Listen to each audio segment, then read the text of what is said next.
Այս կառավարությունը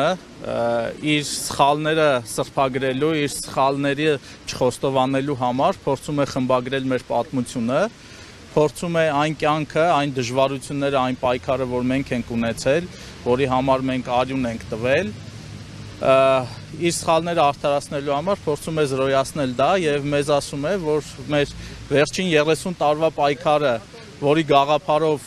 մեր հանրապետությունը հռչակվել է ու որը եղել է մեր պետության գաղափարական հիմքը, կեղծ է եղել, սուտ է եղել եւ գոյություն չունի։ Ի նշան բողոքի այս խայտարակության դեմ ես իմ մարտական ընկերների հետ որոշել ենք մեր ստացած շքանշանները 44-օրյա պատերազմի ժամանակ հետ հանձնենք։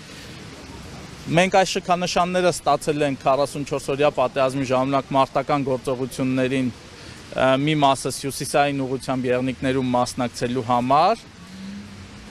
եւ մենք չենք կարող այս շքանշանները այլևս կրել այն պարագայում, երբ ամեն արժեք, ամեն գաղափար,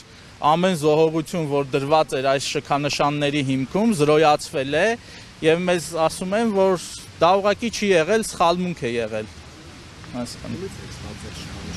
Շքանշանները ստացել ենք եւ Արցախի հանրապետության նախագահից եւ Հայաստանի Հանրապետության նախագահից։ Ես կհանձնեմ իմ մարտական խաչ 2-րդ աստիճանի շքանշանը եւ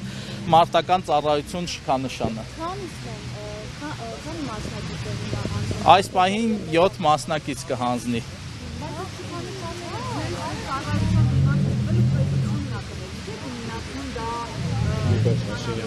Տեսեք, այս իշխանավորները, ով պետության գլուխն են հիմա, ուղղակի այդ պայքարի գաղափարը ոչնչացնում են, ուղղակի զրոյացնում են եւ մենք այս քայլով ուզում ենք ասենք, որ բողոք ենք արտահայտում դրա դեմ ու ասում ենք, որ մենք պայքարելու ենք, այս քայլով մենք ասում ենք, որ պայքարելու ենք, որպեսզի սա տեղի չունենա այլևս։